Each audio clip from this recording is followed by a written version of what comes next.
giant robots, exoskeletons, dreadnoughts. Movies like Pacific Rim or video games like Titanfall. These have always been a huge inspiration to me, and the 40K universe has no shortage of giant robots. But there is one robot in particular I have always loved, and that is the Nemesis Dreadnought. The Nemesis Dreadnought has always been badass. It's like an exoskeleton for a wizard. My only issue with the Nemesis Dreadnought is that it's a little dated. I've seen a lot of really cool builds, but I think we can do better. So today we're gonna print, put together, and paint our very own Nemesis Dreadnought. Let's do it. Like every good build we do on here, we'll first start by scouring the internet for parts.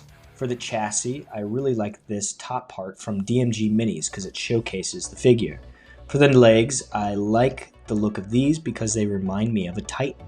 We'll also use that print for both the arms, and for any extra parts, I downloaded this because I believe it's a clone of the actual print. And like any rational, mentally stable 3D printer enthusiast, I crammed them all into one singular print. With all the printing done, that leaves us with this. First, taking a look at the chassis, I realized I didn't have a way to connect any legs, so I tore apart a Dreadnought I had printed out a while ago, took apart the legs, and only used the, for lack of better words, butt to attach to my torso. To ensure a sound connection between the two parts, I will drill a hole in the chassis and the not chassis, and then glue a paperclip between the two.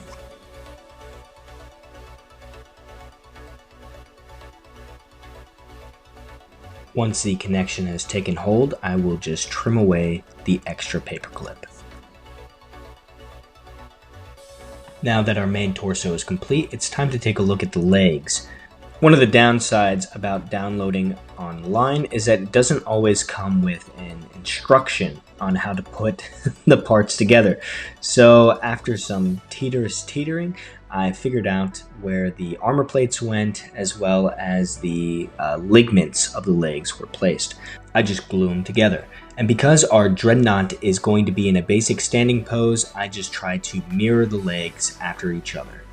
One design I'm a fan of for Games Workshop is how they bring forth Adeptus Mechanicus technology and how it's used in the Imperium, and that's what I'm trying to showcase in this Dreadnought. So by using legs that are kindly loosely based off Titan and have the exposed pistons as well as fuel tanks, and I think it's going to give it a nice touch. With the legs now completed, we will move to the arms.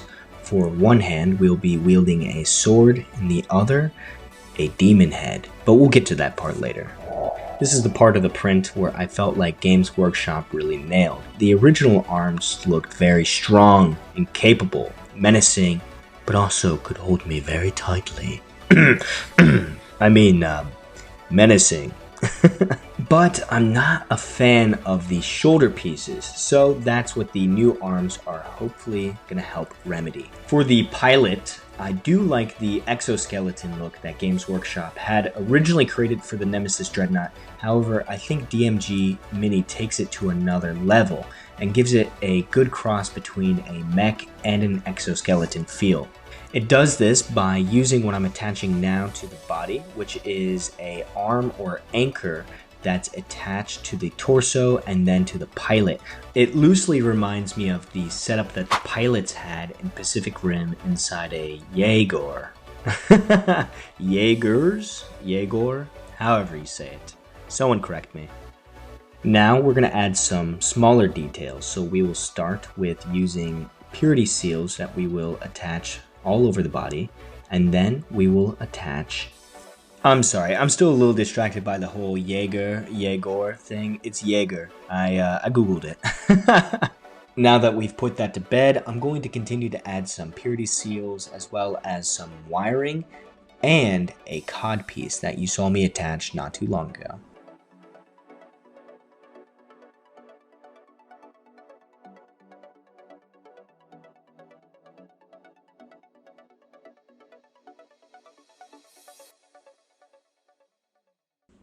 With these small details added, I'm going to now attach the arms. As you can see here, when you're using multiple prints, not everything is going to be put together perfectly. So in this instance, I'm going to need to clip away some of DMG's torso to attach the other's arm.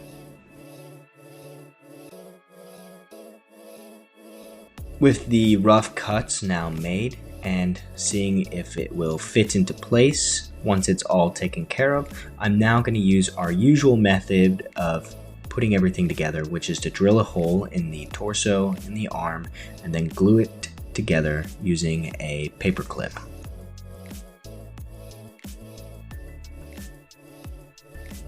For the arms poses, I have a general idea as to how I want to keep them. For the left arm, I would like it to be upholding a demon head. And as for the right, it's just going to be standing at its side, holding a, for lack of better words, big sword. For the final piece of detail, we're going to add a small shield to the left arm. This is something that you see very regularly on Nemesis Dreadnoughts.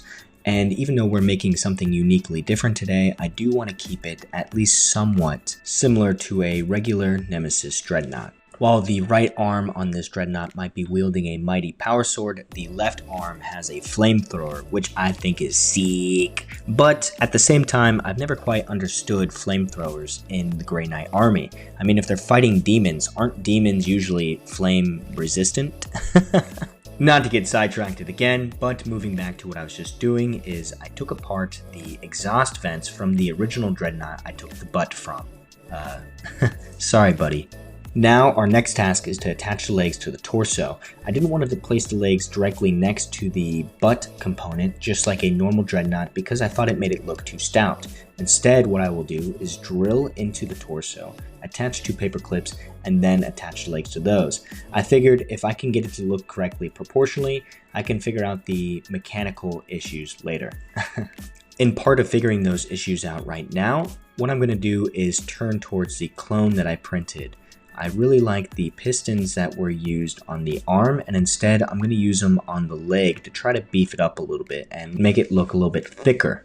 With our Dreadnought now double cheeked up on this Thursday afternoon, we can move to the next phase, which is to attach the foot. If you have a sly eye, you may have caught that there are two little pipes on the top of the legs. This is something that I take off later. I thought that I wanted to add more of a hip to the Dreadnought, but ultimately these are not it. With the foot in place, we will now add the shin armor to each side. And if you've ever watched any of my TikToks, you are probably wondering what ever happened to Larry's head. Well, I got sad news. I'm sorry it had to end like this, Larry. Just keep looking forward, and remember, we're gonna get that alfalfa patch, and you can tend to the rabbits.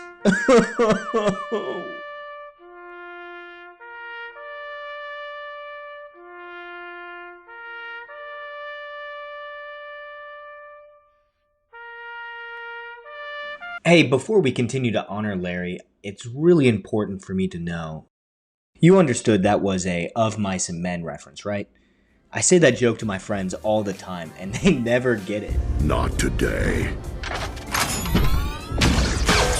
Larry may be gone, but he is not forgotten. That's mostly because the Dreadnought is now holding him up in his left arm. Now we will begin working on our base. For this, I wanted to create a lava base for my entire Grey Knight army because I'm going for this aesthetic that they are fighting in the depths of hell. So to achieve this lava base, we need to make bedrock. And in order to make bedrock, I'm going to start by cutting out some cork.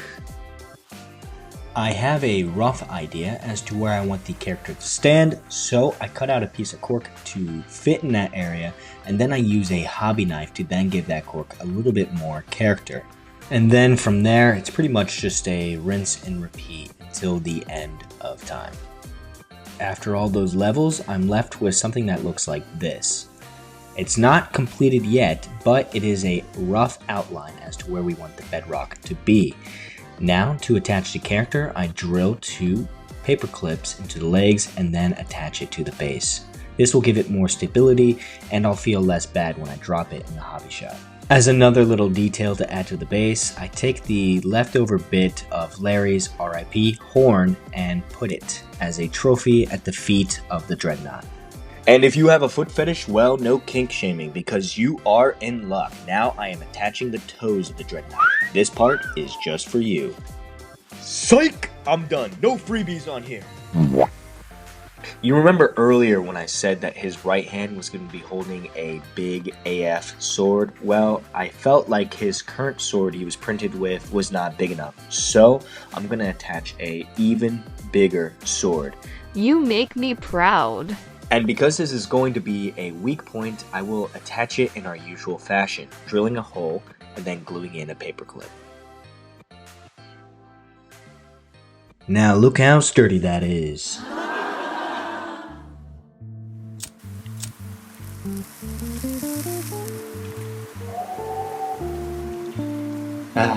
Green stuff.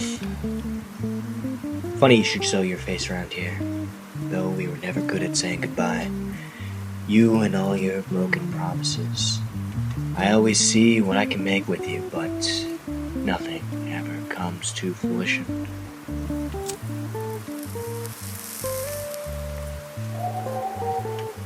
But alas, there was out on the scene again with green stuff. This time trying to form a rope to hold poor Larry's head. While I wait for the green stuff to harden, I say my proper goodbyes to Larry and glue the remaining rope to his head. Case closed, and soon too, this match, collapsing on itself by the weight of the betrayal of my friend.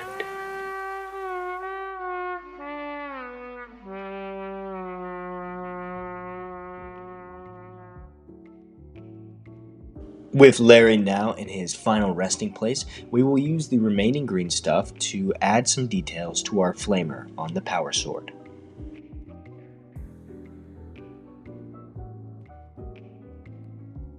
And finally, to finish up the base, we're going to use some Vallejo Thick Mud Acrylic effect to add some more details to the rock structures around the lava.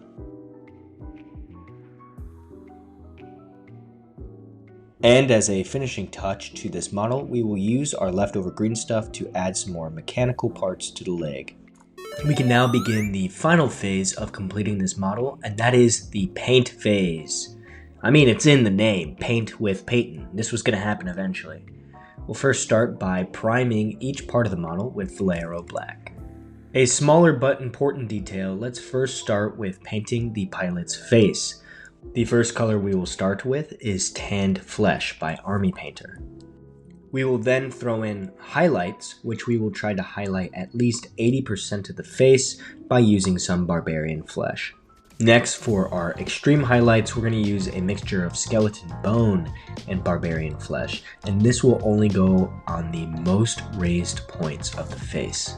I will then want to bring back some shadows, so using a little bit of glazing medium, I will take our original tanned flesh and then go to the sunken points of the face. On this paint job, I'm going to push myself to do the best paint job I have ever done before, and part of that starts with the eyes. I've never gotten the eyes right on a model, but that changes today. Let's first start by painting the eyes white, and then bringing a little bit of brown for the iris. I clean up any mistakes I just made with the Barbarian Flesh, and then I attempt to add in a little bit of shimmer. This will be done by bringing back our white and just adding the tiniest soupçons of a touch to the eye.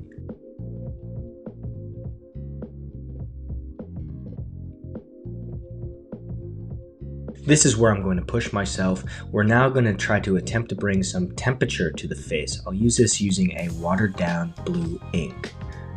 And for future, I should have not have watered down the blue ink. Instead, it made more of a wash instead of a contrast paint, which is what I was going for.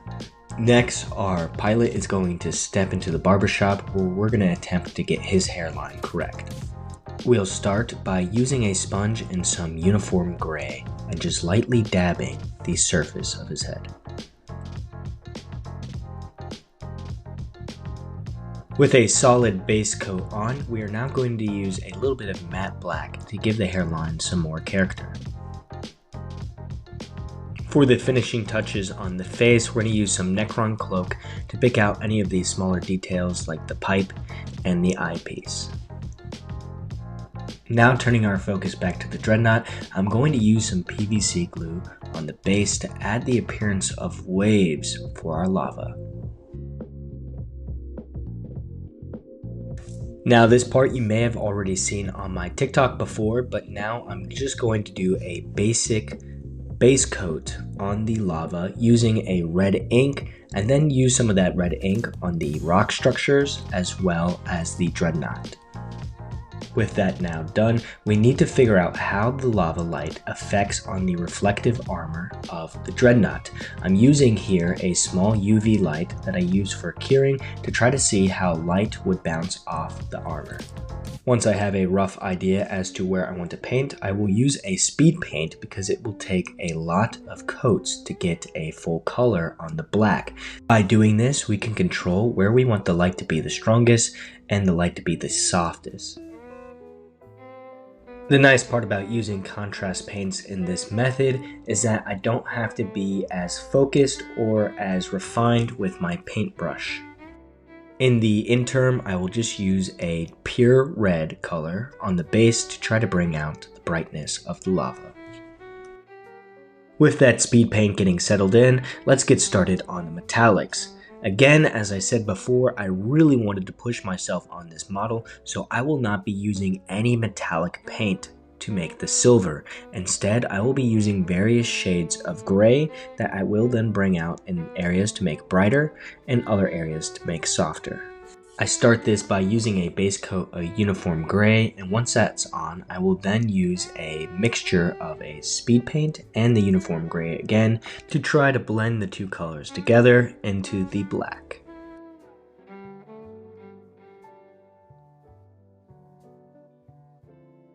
Let's shift our attention back to the lava reflection. Again, this is a reflective piece of metal, so in order to showcase this, what I'm now doing is painting some white on the areas of metal I believe would be the most reflective.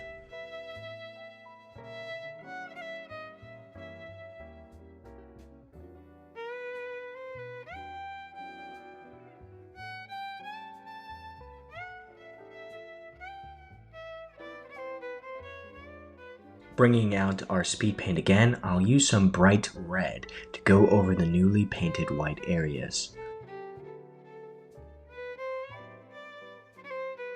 What I liked about using this army speed painter was that I could use it a little bit more sloppily after I had already applied the white because it would help blend the two together. For our extreme highlight in the reflection, I will use some lava orange and only go over to the most exposed parts. This will pretty much wrap it up for the lava reflections. I've never done something like this before, and I was pretty happy with how it turned out. Not so fast. I will have to repeat all of the steps I do today to our pilot as well, so he will need to get some lava reflections.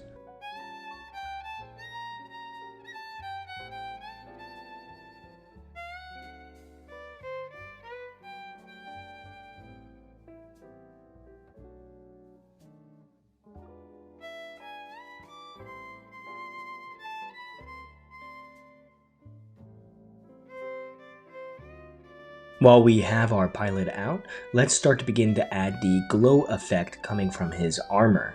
For the first foundation, it will require us to paint some white inside his headpiece. Then using some white ink, we'll continue to add the glow effect by carrying it farther up the armor.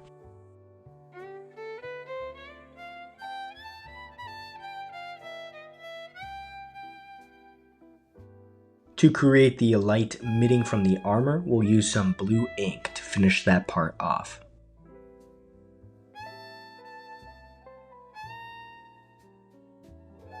I will then use the blue ink on the face to showcase the light as well, but I didn't like how it turned out. I felt like the blue ink dyed the face a little bit too much, so in the future I will just use a regular flat paint or a contrast paint.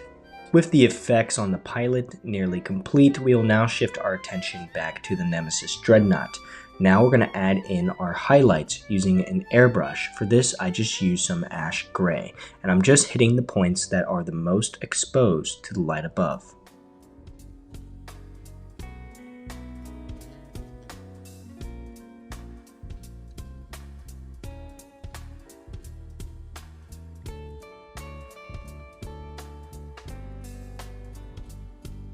For our extreme highlights, we're going to use some ash gray again, but mix it in with some white. For this, I will do a mixture of edge highlighting as well as bringing out the shine in some of the metallic bits.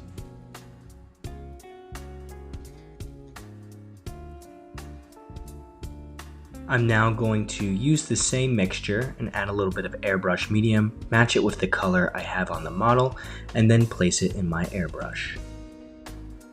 The reason why I like to paint my shine on and then use the airbrush is I believe it just helps blend everything together a little bit more smoothly.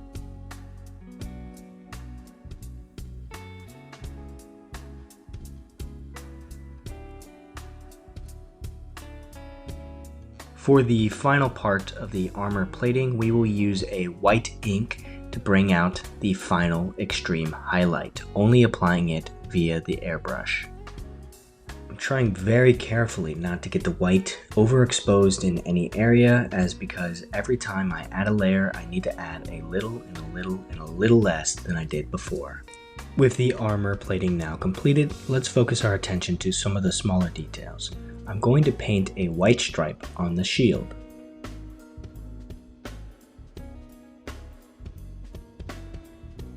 And once dried, I will paint red on either side. Let's make some ground on our lava base. Off camera, I'd already preluded some white, and now that I will cover with some speed paint red, that I will put another coat of white on, and then cover with some speed coat orange. This is a fine stopping point for now, but we will be revisiting our lava base soon.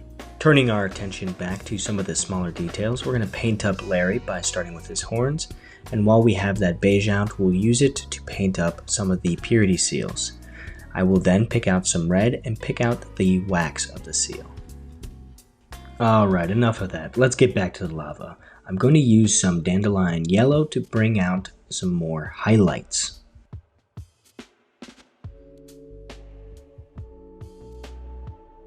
For our final extreme highlight, I will use some fluorescent yellow.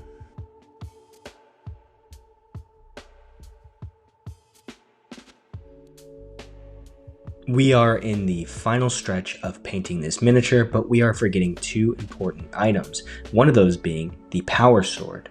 So let's start by giving it a base coat. Once that base coat is applied, let's use some void shield to give the sword some shimmer. This is my first time trying this technique, but essentially you just equally paint a solid line on each side of the sword, alternating. Because the void shield was a little bit too bright for my taste, I'm going to use a glaze to try to blend the two colors together. For the final step of the power sword, I just need to add a edge highlight. This I use a brighter light blue.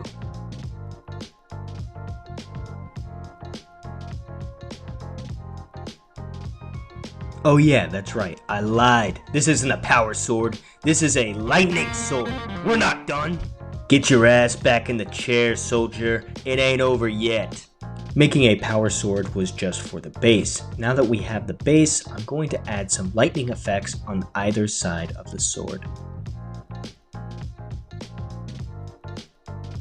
Bringing our airbrush back out, I will use some white ink that I will shoot pointed towards the edge to hit the lightning every time it touches the tip. To blend this all together, I will use some Plasma Bolt contrast paint, which will also give it a greenish tint. Then for our last step on our lightning blade, I will use some white to bring back the effect. For our other effect, we want to make it look like the flamer was just in use. So in order to do this, we're going to give it a base coat white. Once that is on, we'll use a fluorescent orange to make it bright orange. From here, we're going to have to tone down the color layer by layer. So I will take that fluorescent orange and add a little bit of red. And then we'll use our airbrush to spray that directly at the flamer.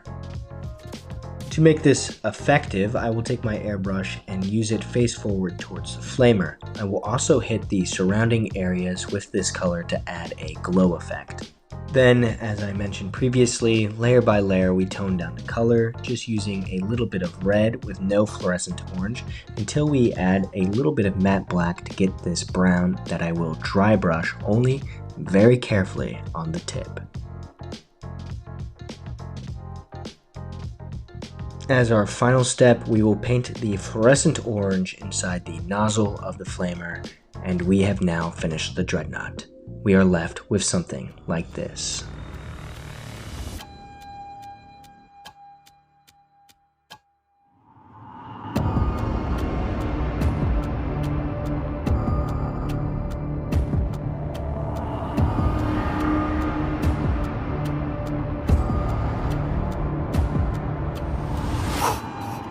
Those that tasted the bite of his sword named him the Doomslayer.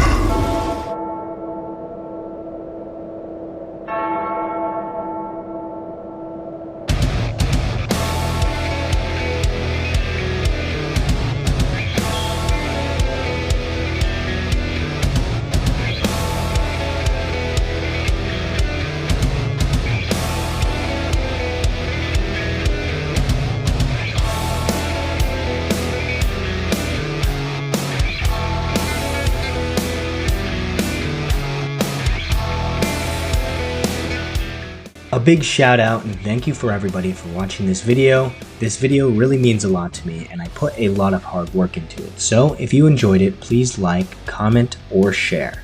What do you think of the Nemesis Dreadnought that we built together? Let me know down below.